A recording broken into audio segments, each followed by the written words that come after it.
اب اس کی بنیاد پر یہ ہوتا ہے کہ جو حج مختصر خرچ میں ہو سکتا تھا، اس طرح کے غیر ضروری التزامات کی بنیاد پر یہ عبادت بھی ایک رسم کی شکل اختیار کر گئی ہے، اور اس میں جو خرچ ہے وہ دگنا بلکہ اس سے زائد ہو جاتا ہے۔ تو دعوت دینا یہ ایک مباح عمل ہے۔ اگر انسان خوشی کا موقع ہے، اپنے دوست و احباب اور دیگر اعزاء و اقارب کو کچھ کھلانا پلانا چاہے تو شرعاً اس کی اجازت ہے، لیکن اگر اس کو لازم اور ضروری سمجھ لیا جائے کہ حج یا عمرہ کرنا ہے تو دعوت کرنا ضروری ہی ہے، اس کے کیے بغیر کوئی شخص حج یا عمرہ کرنے کے لیے نہیں جا سکتا ہے، تو یہ ایک غیر لازم چیز کو اپنے اوپر لازم کرنا ہے جو کہ شریعت میں درست نہیں ہے۔ لہٰذا کوشش کرنی چاہیے جو لوگ حج یا عمرے کو انجام دینے کے لیے جائیں کہ بہت طویل دعوتوں سے اپنے آپ کو بچایا جائے، بلکہ مختصر خرچ میں مختصر انداز میں اگر کچھ کر سکتے ہیں تو اس کی گنجائش ہے۔ اب ہمارے یہاں اس طرح کے موقعوں پر، حج یا عمرے کے موقع پر جو ہدیوں کا لین دین ہوتا ہے، اب جو شخص حج یا عمرہ کرنے کے لیے جا رہے ہیں، لوگ اس کو کپڑا لے جا کر دیتے ہیں، یا حاجی یا عمرہ کرنے والا مکہ مکرمہ سے کھجور ہے، زمزم ہے، تسبیح وغیرہ لے کر آتا ہے، اور اس کو ضروری سمجھا جاتا ہے کہ اپنے رشتہ داروں اور دوستوں کے درمیان کھجور وغیرہ کو تقسیم کیا جائے، اور اگر وہ شخص نہ دے تو اس پر لوگ اعتراض کرتے ہیں۔ تو اگر دیکھا جائے تو شرعی اعتبار سے اگر اعتراض کیا جائے تو یہ چیز شرعی اعتبار سے درست نہیں ہے، اس لیے کہ اگر وہ اپنی خوشی سے کسی کو کچھ دینا چاہے، آب زمزم یا کھجور وغیرہ، تو یہ تو شرعی اعتبار سے درست ہو جائے گا، لیکن اگر معاشرے میں ایسا پریشر بنایا جائے، دباؤ بنایا جائے، انسان مجبور ہو کر خرچ کرتا ہے، تو ایسی صورت میں یہ پھر خرچ کرنا یا ہدیہ لینا یہ شرعی اعتبار سے جائز نہیں ہوگا۔ کہ حج مبرور وہ ہے کہ جس میں کسی بھی طرح کے گناہ اور جنایت کا کام نہ کیا جائے، یعنی تمام ارکان کو سنت اور شریعت کے احکام کے مطابق انجام دیا جائے۔ اور بعض حضرات نے یہ بات بیان فرمائی ہے کہ حج مبرور یا مقبول حج وہ ہے کہ حج کرنے کے بعد وہ اس بندے کو ان گناہوں سے روک دے جو حج کرنے سے پہلے وہ کیا کرتا تھا، یعنی سابقہ زندگی میں جتنے گناہ اس نے کیے ہیں، اب حج کرنے کے بعد اگر اس کی زندگی میں تبدیلی آ جاتی ہے اور وہ ان گناہوں سے اپنے آپ کو روک لیتا ہے تو ایسی صورت میں اس کا حج اللہ کے نزدیک مقبول ہے، ورنہ اگر پھر سے وہ انہی گناہوں میں پڑا رہتا ہے تو اس کا یہ مطلب ہے کہ اس کا حج اللہ کے نزدیک مقبول نہیں۔ بسم اللہ الرحمن الرحیم۔ وَلِلَّهِ عَلَى النَّاسِ حِجُّ الْبَيْتِ مَنِ اسْتَطَاعَ إِلَيْهِ سَبِيلًا۔ صدق اللہ العظیم۔ محترم بزرگوں اور دوستوں، اللہ تبارک و تعالی نے قرآن کریم میں یہ بات ارشاد فرمائی ہے کہ لوگوں کے لیے، اللہ کے لیے لوگوں پر بیت اللہ شریف کا حج کرنا یہ فرض ہے۔ من استطاع الیہ سبیلا، ایسے لوگوں کے لیے جو بیت اللہ شریف تک پہنچنے کی استطاعت رکھتے ہوں۔ اس آیت کی روشنی میں فقہائے کرام نے یہ بات بیان فرمائی ہے کہ اگر کوئی شخص اتنا مالدار ہے کہ وہ بیت اللہ شریف تک جا سکتا ہے اور وہاں پہنچ کر حج کے فریضے کو انجام دے سکتا ہے، تو ایسے شخص پر زندگی میں ایک مرتبہ حج کرنا فرض ہو جاتا ہے۔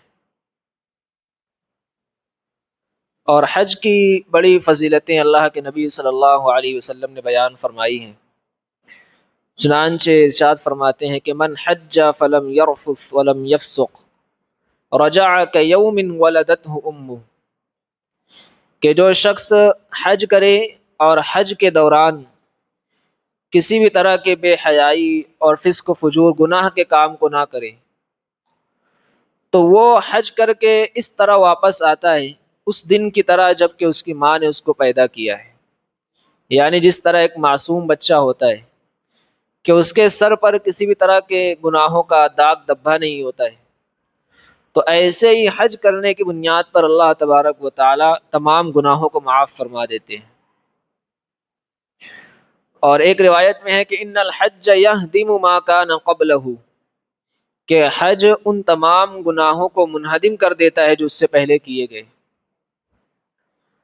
البتہ علماء کرام نے یہ بات بیان فرمائی ہے کہ اس طرح کے فضائل میں جہاں پر گناہوں کا مٹ جانا بیان کیا جاتا ہے تو اس سے گناہ صغیرہ مراد ہوتے ہیں، یعنی جو چھوٹے گناہ ہوتے ہیں ان کو اللہ تبارک و تعالی معاف فرما دیتا ہے، لیکن کبیرہ گناہوں کے لیے بہرحال توبہ کرنا ضروری ہے، توبہ کے بغیر وہ گناہ معاف نہیں ہوتے۔ ہاں اگر اللہ تبارک و تعالیٰ اپنے فضل و کرم سے معاف کرنا چاہے تو کبیرہ گناہوں کو بھی معاف کر سکتے ہیں۔ ایسے ہی ایک حدیث شریف میں اللہ کے نبی صلی اللہ علیہ وسلم بیان فرماتے ہیں کہ الحج المبرور لیس له جزاء الا الجنہ، کہ حج مقبول یا حج مبرور اس کا بدلہ اللہ کے نزدیک جنت کے سوا کچھ نہیں ہے۔ یعنی اگر اللہ کی رضامندی کی خاطر اخلاص و للہیت کے ساتھ اگر کوئی حج کے فریضے کو انجام دیتا ہے اور وہ حج اللہ کے نزدیک قابل قبول ہو جاتا ہے تو اس کا بدلہ اللہ تبارک و تعالیٰ صرف اور صرف جنت کی شکل میں عطا فرمائیں گے۔ اب حج مبرور سے کیا مراد ہے؟ تو بعض علماء یہ فرماتے ہیں کہ حج مبرور وہ ہے کہ جس میں کسی بھی طرح کے گناہ اور جنایت کا کام نہ کیا جائے، یعنی تمام ارکان کو سنت اور شریعت کے احکام کے مطابق انجام دیا جائے۔ اور بعض حضرات نے یہ بات بیان فرمائی ہے کہ حج مبرور یا مقبول حج وہ ہے کہ حج کرنے کے بعد وہ اس بندے کو ان گناہوں سے روک دے جو حج کرنے سے پہلے وہ کیا کرتا تھا، یعنی سابقہ زندگی میں جتنے گناہ اس نے کیے ہیں اب حج کرنے کے بعد اگر اس کی زندگی میں تبدیلی آ جاتی ہے اور وہ ان گناہوں سے اپنے آپ کو روک لیتا ہے تو ایسی صورت میں اس کا حج اللہ کے نزدیک مقبول ہے، ورنہ اگر پھر سے وہ انہی گناہوں میں پڑا رہتا ہے تو اس کا یہ مطلب ہے کہ اس کا حج اللہ کے نزدیک مقبول نہیں ہوا۔ اور بھی بہت سے فضائل اللہ کے نبی صلی اللہ علیہ وسلم نے مقبول حج کے یا حج کی فضیلت سے متعلق بیان فرمائے ہیں، جس سے یہ بات سمجھ میں آتی ہے کہ یہ جو فریضہ ہے یہ بھی ایک انتہائی اہم رکن ہے اسلام کے اندر۔ چنانچہ اسلام کی جو بنیادیں ہیں ان بنیادوں کے اندر حج کا شمار کیا گیا ہے۔ اسی بنیاد پر فقہاء کرام نے یہ بات بیان فرمائی ہے کہ بغیر کسی عذر کے اگر کوئی شخص حج ادا کرنے پر قادر ہو جائے، اس کے پاس اتنا مال و دولت ہو کہ حج کر سکتا ہے، تو اب بغیر کسی عذر کے اس میں تاخیر کرنا درست نہیں ہے۔ جس سال حج فرض ہو جائے اور اسی سال حج کرنے کی گنجائش ہو، ویزا وغیرہ تمام کارروائیاں اگر وہ کر لیتا ہے تو ایسی صورت میں اسی سال اس کو حج کا فریضہ انجام دے لینا چاہیے۔ اور اگر کوئی شخص بلا وجہ حج کے فریضے کو انجام دینے میں تاخیر کرتا ہے تو ایسی صورت میں بہت سخت وعید بھی اللہ کے نبی صلی اللہ علیہ وسلم نے بیان فرمائی ہے۔ چنانچہ ارشاد فرماتے ہیں کہ من ملک زادا وراحلۃ تبلغه الی بیت اللہ، کہ جو شخص زاد راہ، توشے اور سواری وغیرہ کا مالک ہے جس کی بنیاد پر وہ بیت اللہ شریف تک پہنچ سکتا ہے، فلم یحج، لیکن اس کے باوجود اس نے حج نہیں کیا، تو فلا علیہ ان یموت یہودیا او نصرانیا، تو اس کے اوپر کچھ نہیں ہے کہ وہ یہودی ہو کر مر جائے یا عیسائی ہو کر مر جائے۔ بہت سخت وعید اللہ کے نبی صلی اللہ علیہ وسلم نے بیان فرمائی ہے کہ اگر کوئی شخص حج کر سکتا ہے، اتنی مالی وسعت ہے، جسم کے اعتبار سے بھی اس حالت میں ہے کہ جا کر اس فریضے کو انجام دے سکتا ہے، لیکن اسی حال میں اگر وہ حج کا فریضہ انجام دیے بغیر اگر مر جاتا ہے تو ہو سکتا ہے کہ اس کے دل سے ایمان کو سلب کر لیا جائے اور وہ اس حال میں مرے کہ وہ یہودی یا عیسائی بن چکا تھا۔ اور یہاں پر یہودیوں یا عیسائیوں کا خصوصی طور پر جو ذکر کیا گیا ہے وہ اس بنیاد پر ہے کہ اس قوم کے اندر اس فریضے سے متعلق بہت زیادہ کوتاہی ہے، وہ حج کے فریضے کو انجام دینے میں بہت زیادہ کوتاہی کرتے ہیں۔ اور ایک دوسری وجہ بعض علماء نے، شارحین حدیث نے بیان فرمائی ہے کہ اس قوم کے اندر دیگر اقوام کے مقابلے میں سرکشی بہت زیادہ پائی جاتی ہے، کہ اللہ کا جو بھی حکم ان کے سامنے آتا ہے وہ فوراً سرکشی کرنے کے لیے تیار ہو جاتے ہیں، اس کو مانتے نہیں ہیں۔ تو اسی بنیاد پر ایسی یہودی اور یا عیسائی ان اقوام سے ایسے شخص کو تشبیہ دی گئی ہے جو حج کے فریضے کو انجام نہ دے۔ تو اس سے اس کی اہمیت معلوم ہوتی ہے کہ جو مالدار لوگ ہیں ان کو بلا وجہ حج کے فریضے کے ادا کرنے میں تاخیر نہیں کرنی چاہیے۔ بعض لوگ اس سلسلے میں غلط فہمی کا بھی شکار ہوتے ہیں۔ اب بعض اوقات ایسا ہوتا ہے کہ بیٹا اتنا مالدار ہو گیا، کاروبار، بزنس وغیرہ دیگر وجوہات کی بنیاد پر، کہ اس کے اوپر حج فرض ہو گیا ہے۔ اب ہوا یہ کہ ماں باپ نے ابھی تک حج نہیں کیا ہے، عمرہ نہیں کیا ہے، تو بیٹا یہ سوچتا ہے کہ پہلے وہ ماں باپ کو حج کروائے گا پھر اس کے بعد حج کرے گا۔ تو یہ بات سمجھ لیجئے کہ ایسی صورت میں ماں باپ کی بنیاد پر اپنے حج کو مؤخر کرنا یہ درست نہیں ہے۔ جیسے بیٹے کے اوپر اگر نماز پڑھنا فرض ہو جائے تو اب ماں باپ سے اجازت نہیں لے گا کہ اب مجھ کو نماز پڑھنی ہے، بلکہ ماں باپ کی اجازت کے بغیر، اگرچہ ماں باپ منع کرے تب بھی اس کے اوپر لازم ہے کہ مسجد آ کر نماز پڑھے۔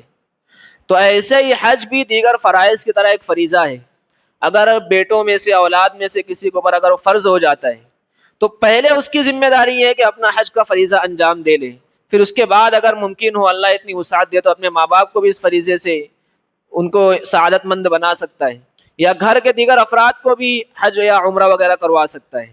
لیکن اگر کسی شخص کے اوپر پہلے حج فرض ہو جاتا ہے تو اب بلا تاخیر اس کو پہلے اس فریضے کو انجام دینا چاہیے، ورنہ جو سخت وعیدیں اللہ کے نبی صلی اللہ علیہ وسلم نے بیان فرمائی ہیں اس کا شکار ہوگا۔ ایسے ہی بعض لوگ حج کا فریضہ اس بنیاد پر انجام نہیں دیتے، کئی بیٹوں کی شادی کرنی ہے یا گھر بنانا ہے، اس کے لیے رقم جمع کر رہے ہیں۔ اگر رقم اتنی جمع ہو چکی ہے، چاہے وہ کسی مقصد کے لیے جمع کی جائے، اگر انسان اس کا مالک ہو گیا اور اتنی رقم ہے کہ وہ حج کے فریضے کو انجام دینے کے لیے کافی ہے، تو اب ایسی صورت میں ایسے شخص پر یہ لازم ہے کہ پہلے حج کرے، پھر اس کے بعد دیگر کاموں کو انجام دے، ورنہ بلا وجہ اگر تاخیر کرے گا تو وہ گناہگار ہوگا اور سخت وعیدوں کا شکار ہوگا۔ اب یہ حج بھی ایک عبادت ہے، اس کو عبادت کے طور پر انجام دینی چاہیے، لیکن ہمارے معاشرے میں جس طرح بہت ساری دیگر عبادتوں کو بھی رسم و رواج کا شکار لوگوں نے کر دیا ہے، ایسے ہی حج اور عمرے کے اندر بھی لوگوں نے ایسے التزامات کو گھڑ دیا ہے کہ جس کی بنیاد پر یہ عبادت انتہائی مشکل ہو گئی ہے۔ چنانچہ آپ دیکھیے کہ جو شخص حج یا عمرہ کرنے کے لیے جاتا ہے تو لمبی چوڑی طویل دعوتیں کرنے کا التزام کرتا ہے، بلکہ بعض لوگ تو جتنا خرچ شادی کے ولیمے میں نہیں کرتے ہیں اس سے زیادہ خرچ اس طرح کی دعوتوں میں کرتے ہیں۔ اب اس کی بنیاد پر یہ ہوتا ہے کہ جو حج مختصر خرچ میں ہو سکتا تھا، اس طرح کے غیر ضروری التزامات کی بنیاد پر یہ عبادت بھی ایک رسم کی شکل اختیار کر گئی ہے، اور اس میں جو خرچ ہے وہ دگنا بلکہ اس سے زائد ہو جاتا ہے۔ تو دعوت دینا یہ ایک مباح عمل ہے، اگر انسان خوشی کا موقع ہے، اپنے دوست احباب اور دیگر اعزاء و اقارب کو کچھ کھلانا پلانا چاہے تو شرعاً اس کی اجازت ہے، لیکن اگر اس کو لازم اور ضروری سمجھ لیا جائے کہ حج یا عمرہ کرنا ہے تو دعوت کرنا ضروری ہی ہے، اس کے کیے بغیر کوئی شخص حج یا عمرہ کرنے کے لیے نہیں جا سکتا ہے، تو یہ ایک غیر لازم چیز کو اپنے اوپر لازم کرنا ہے جو کہ شریعت میں درست نہیں ہے۔ لہٰذا کوشش کرنی چاہیے جو لوگ حج یا عمرے کو انجام دینے کے لیے جائیں کہ بہت طویل دعوتوں سے اپنے آپ کو بچایا جائے، بلکہ مختصر خرچ میں مختصر انداز میں اگر کچھ کر سکتے ہیں تو اس کی گنجائش ہے۔ ایسے ہی اس طرح کے موقعوں پر زبردستی تحفے اور ہدیوں کا لین دین ہوتا ہے۔ تحفے اور ہدیے سے متعلق شریعت کا یہ اصول سمجھ لیجئے کہ اللہ کے نبی صلی اللہ علیہ وسلم نے یہ بات بیان فرمائی ہے کہ لا يحل مال امرئ مسلم الا بطیب نفس منه، کہ کسی مسلمان کا مال اس کی دلی رضامندی کے بغیر حلال نہیں ہے۔ دلی رضامندی یعنی وہ خوش ہو کر اگر کسی کو کچھ دینا چاہے تو وہ سامنے والے کے لیے حلال ہو جائے گا، لیکن اگر سماجی یا معاشرتی دباؤ بنایا جائے، پریشر بنایا جائے، کسی کو ہدیہ دینے پر مجبور کیا جائے یا کسی سے زبردستی کچھ مال و دولت لیا جائے تو یہ شرعی اعتبار سے لینے والے کے لیے جائز نہیں ہوگا۔ بلکہ آپ دیکھیے کہ دوستوں کے اندر بھی یہ چیز بہت عام ہے، کسی کو یہ پکڑ کر مجبور کرتے ہیں کہ وہ چائے پلائے، کھانا کھلائے، یا اس طرح کے معاملات کو انجام دیا جاتا ہے۔ اب وہ سامنے والا کھلانے پلانے کے لیے راضی نہیں ہوتا ہے، لیکن بس شرما شرمی میں یا زبردستی کرنے کی بنیاد پر وہ کھلانے کے لیے تیار ہو جاتا ہے۔ تو اب یہ لوگ جو اس کے ساتھ زبردستی کا معاملہ کرنے والے ان کے لیے وہ چیز کھانا اور پینا یہ شرعی اعتبار سے جائز نہیں ہوگا۔ تو ہدیہ یا تحفہ وہ چیز ہوتی ہے جو انسان اپنی خوشی سے دیتا ہے، کسی کو مجبور کر کے اس سے 1 روپیہ لینا بھی یہ شرعی اعتبار سے جائز نہیں ہے۔ اب ہمارے یہاں اس طرح کے موقعوں پر، حج یا عمرے کے موقع پر جو ہدیوں کا لین دین ہوتا ہے، اب جو شخص حج یا عمرہ کرنے کے لیے جا رہے ہیں، لوگ اس کو کپڑا لے جا کر دیتے ہیں، یا حاجی یا عمرہ کرنے والا مکہ مکرمہ سے کھجور ہے، زمزم ہے، تسبیح وغیرہ لے کر آتا ہے، اور اس کو ضروری سمجھا جاتا ہے کہ اپنے رشتہ داروں اور دوستوں کے درمیان کھجور وغیرہ کو تقسیم کیا جائے، اور اگر وہ شخص نہ دے تو اس پر لوگ اعتراض کرتے ہیں۔ تو اگر دیکھا جائے تو شرعی اعتبار سے اگر اعتراض کیا جائے تو یہ چیز شرعی اعتبار سے درست نہیں ہے، اس لیے کہ اگر وہ اپنی خوشی سے کسی کو کچھ دینا چاہے، آب زمزم یا کھجور وغیرہ، تو یہ تو شرعی اعتبار سے درست ہو جائے گا، لیکن اگر معاشرے میں ایسا پریشر بنایا جائے، دباؤ بنایا جائے، انسان مجبور ہو کر خرچ کرتا ہے، تو ایسی صورت میں یہ پھر خرچ کرنا یا ہدیہ لینا یہ شرعی اعتبار سے جائز نہیں ہوگا۔ بلکہ شادی بیاہ کے موقع پر جو جہیز کا یا تحفے تحائف کا لین دین ہوتا ہے وہ بھی اسی صورت میں ہوتا ہے۔ اگر کوئی رشتہ دار اگر کوئی جہیز وغیرہ کی رقم نہیں دیتا ہے، کچھ سامان نہیں دیتا ہے، تو آپ دیکھیے کہ باقاعدہ وہاں پر ایک شخص بیٹھا ہوتا ہے ڈائری لے کر، کس رشتہ دار نے کیا چیز لکھوائی ہے، کیا چیز نہیں لکھوائی ہے، پورا اس کو نوٹ کیا جاتا ہے۔ تو یہاں پر تو لوگوں کو مجبور کیا جا رہا ہے کہ کس شخص نے کیا ہم کو دیا ہے، کیا نہیں دیا ہے۔ تو اگر کوئی شخص معاشرتی یا سماجی دباؤ کی بنیاد پر اگر ہدیہ یا تحفہ دیتا ہے تو وہ لینے والے کے لیے وہ چیز شرعی اعتبار سے جائز نہیں ہوگی۔ تو اس طرح کے موقعوں پر بھی اپنی عبادتوں کو فضول رسموں سے اور غیر ضروری التزامات سے پاک کرنا ضروری ہے، تاکہ ہماری جو عبادت ہے اس کا ثواب کما حقہ ہمیں مل سکے۔ ایسے ہی جو حج یا عمرہ کرنے کے لیے جو لوگ جاتے ہیں ان کا پھول ہار کیا جاتا ہے، تو یہ بات سمجھ لیجئے کہ شرعی اعتبار سے خوشی کے موقع پر پھول ہار کرنا اصل میں یہ چیز ہمارے اکابر و اسلاف سے منقول نہیں ہے، بلکہ غیر مسلموں کے یہاں یہ رواج پایا جاتا ہے کہ وہ لوگ خوشی کے موقع پر پھول ہار کرتے ہیں، ایک دوسرے کے صحرا وغیرہ پہناتے ہیں۔ تو اس طرح کے غیر ضروری رسم و رواج سے بھی اپنے آپ کو بچانا چاہیے، بلکہ یہ دولہے کے لیے تو جو شادی والا دن ہوتا ہے وہ مصیبت ہوتا ہے کہ اس کو اتنا زیادہ پھول ہار کر دیا جاتا ہے کہ اس کے لیے اٹھنا بیٹھنا کھانا پینا دیگر چیزیں بہت دشوار ہو جاتی ہیں، اور مصیبت کے ساتھ وہ جو وقت ہے وہ گزارتا ہے۔ تو اس طرح کے غیر ضروری التزامات سے اپنے آپ کو بچانا چاہیے۔ اور مکہ مکرمہ یا مدینہ منورہ میں جاتے ہیں تو وہاں پر جو لوگ گئے ہوں گے انہوں نے اس چیز کا مشاہدہ کیا ہوگا کہ لوگوں نے اپنی عبادت کو اب فوٹو، سیلفی اور ویڈیو گرافی کی نظر کر دیا ہے۔ کوئی شخص طواف کر رہا ہے، عبادت کو انجام دے رہا ہے، لیکن اس کے ہاتھ میں موبائل ہے اور وہ ویڈیو گرافی کر رہا ہے۔ اب وہاں پر اس عبادت کی ویڈیو گرافی کرنا شرعی اعتبار سے کوئی ضرورت نہیں ہے۔ اگر کہیں کوئی شرعی اعتبار سے ضرورت ہے، مجبوری ہے یا دینی ضرورت کی بنیاد پر اگر کوئی کام کیا جائے تو بعض علماء نے اس کی اجازت دی ہے، ورنہ شرعی اعتبار سے یہ سمجھ لیجئے کہ اگر تصویر بنائی جائے تو بہت سخت وعید اللہ کے نبی صلی اللہ علیہ وسلم نے بیان فرمائی ہے۔ چنانچہ ارشاد فرمایا کہ ان اشد الناس عذابا یوم القیامۃ المصورون، کہ قیامت کے دن جن لوگوں کو انتہائی سخت عذاب دیا جائے گا ان میں بعض وہ لوگ بھی ہوں گے جو کہ تصویر کشی کرنے والے ہیں، جاندار کی تصویر بغیر کسی شرعی عذر کے بناتے ہیں، بلکہ ان سے تو قیامت کے دن کہا جائے گا کہ تم نے جو جاندار کی تصویر بنائی ہے اس کو زندہ کر کے بتاؤ، اور ظاہر سی بات ہے کہ انسان اس کو زندہ کرنے پر قادر نہیں ہوگا۔ یہ سیلفی کا فتنہ خاص طور سے ہمارے نوجوانوں کے اندر بہت بڑھتا جا رہا ہے، لوگوں نے اس کی قباحت کو سمجھنا ہی چھوڑ دیا۔ شرعی ضرورت ہے تو الگ بات ہے، لیکن بلا وجہ سیلفی لینا، ویڈیو گرافی کرنا یا جہاں پر ضرورت نہیں ہے وہاں پر بھی اس کام کو انجام دینا یہ انتہائی نامناسب بات ہے۔ وہاں پر انسان حج یا عمرہ کرنے کے لیے جاتا ہے، عبادتوں کو انجام دینا چاہیے، تو وہاں پر بھی لوگ ویڈیو گرافی کرنے اور پھر اس کو ویڈیو گرافی کرنے کے بعد سوشل میڈیا پر اس کو اپلوڈ کرنا اور اس طرح کے غیر ضروری کاموں کو انجام دیا جاتا ہے، تو اس سے اپنے آپ کو بچانا چاہیے۔ اپنی عبادتوں کو ریاکاری اور دکھاوے سے خالص کرنا، پاک کرنا یہ ضروری ہے۔ اللہ تبارک و تعالیٰ کے نزدیک بہت طویل، لمبی چوڑی اور بہت زیادہ عبادتیں یہ ضروری نہیں ہیں۔ اگر بندہ مختصر انداز میں بھی اگر اخلاص و للہیت کے ساتھ اگر عبادت کو انجام دیتا ہے تو اللہ کو بہت زیادہ پسند ہے۔ بلکہ اللہ کے نبی صلی اللہ علیہ وسلم نے تو یہ بات بیان فرمائی ہے کہ خیر العمل ما دیم علیہ ولو قل، کہ بہترین عمل وہ ہے کہ جس کو تسلسل کے ساتھ کیا جائے، اگرچہ وہ مقدار کے اعتبار سے بہت کم ہو، تھوڑا ہو۔ چاہے کوئی انسان 2 رکعت نفل ہی پڑھتا ہے پورے دن بھر میں، رات بھر تہجد گزار نہیں، عبادت نہیں کرتا ہے، لیکن اگر وہ خلوص للہیت کے ساتھ یہ 2 رکعت پڑھ رہا ہے تو رات بھر عبادت جو ریاکاری کے ساتھ کی جائے اس کے مقابلے میں اللہ کو زیادہ پسند ہے۔ تو اپنی عبادتوں کو، چاہے وہ نماز ہو، روزہ ہو، حج ہو، قربانی ہو، بلکہ قربانی کے معاملے کو بھی دیکھ لیجئے کہ لوگ بڑے سے بڑا جانور صرف یہ سوچ کر خریدتے ہیں کہ میرے دوست نے جو جانور خریدا اس سے زیادہ مہنگا جانور میرے پاس ہونا چاہیے، میرے رشتہ دار نے اگر 30,000 کا جانور خریدا ہے تو میرے پاس 50,000 کا جانور ہونا چاہیے۔ تو یہ قربانی ہماری اللہ تبارک و تعالیٰ کو راضی کرنے کے لیے نہیں ہے، بلکہ لوگوں کو دکھانے کے لیے اور اپنی شان و شوکت ظاہر کرنے کے لیے۔ اگر اس میں بھی خلوص و للہیت نہیں ہوگا، اللہ تبارک و تعالیٰ کی رضامندی اگر مقصود نہیں ہوگی تو ایسی صورت میں ہماری قربانی کا بھی ہمیں کوئی اجر و ثواب نہیں ملے گا۔ تو جو لوگ حج یا عمرہ کرنے کے لیے جاتے ہیں ان کو کوشش کرنی چاہیے کہ وہاں پر اپنے تمام اوقات کو صرف اور صرف عبادت کے اندر صرف کیا جائے۔ غیر ضروری شاپنگ کرنا، بازاروں کے چکر لگانا، وہاں پر شیطان تو یہی چاہتا ہے کہ بندہ ایک اتنی مقبول بارگاہ میں پہنچ گیا ہے، اب وہ اللہ کی عبادت کرنے کی بجائے غیر ضروری کاموں میں اپنے اوقات کو ضائع کر دے۔ تو ہر عبادت کے اندر یا ہر خیر کے کام کے اندر ہم کو اس بات کی کوشش کرنی چاہیے کہ ہم اس کام کو غیر ضروری التزامات سے پاک کر کے، رسم و رواج سے پاک کر کے اس کو انجام دیں۔ اور حج یا عمرہ جو لوگ انجام دیتے ہیں تو یہ ضروری ہے کہ وہ حلال مال سے انجام دیا جائے۔ اگر حرام مال سے حج یا عمرہ کیا جائے گا تو اللہ تبارک و تعالیٰ کے نزدیک قابل قبول نہیں ہوگا۔ بعض لوگ دیکھیے کہ ہر سال حج کرنے کے لیے جاتے ہیں، ہر سال عمرہ کرنے کے لیے جاتے ہیں، لیکن انہوں نے ابھی تک اپنے بھائیوں اور بہنوں کا جو میراث کا حق ہے وہ ادا نہیں کیا ہے۔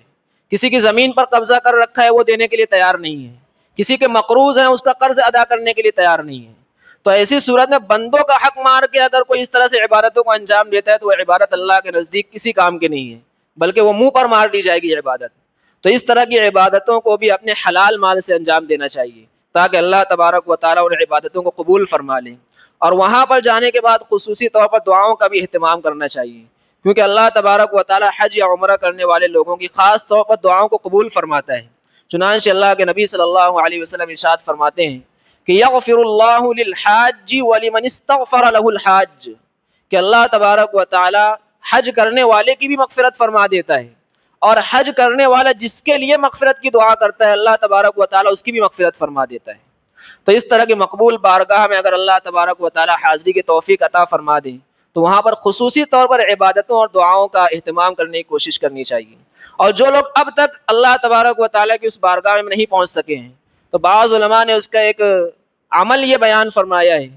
کہ وہ نیت کر لے کہ مجھ کو اس دربار میں حاضری دینی ہے، تو اللہ تبارک و تعالیٰ صرف نیت کر لینے کی بنیاد پر بھی اپنے بندوں کے ساتھ فیصلہ فرماتا ہے۔ بظاہر ہمارے پاس اسباب نہیں ہے، اتنا روپیہ پیسہ نہیں ہے کہ حج یا عمرہ کر سکیں، لیکن اللہ تبارک و تعالیٰ تو اس چیز پر قادر ہے کہ ہم کو وہاں تک پہنچا سکتا ہے۔ تو اگر کوئی شخص پکا ارادہ اور نیت کر لیتا ہے تو اللہ تعالیٰ اس کے لیے اسباب بھی مہیا فرما دیں گے۔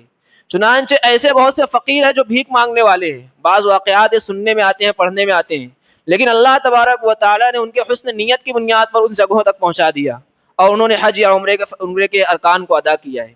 اور یہ کام کر سکتے ہیں کہ کچھ رقم علیحدہ کرنی شروع کر دے ہر کوئی شخص،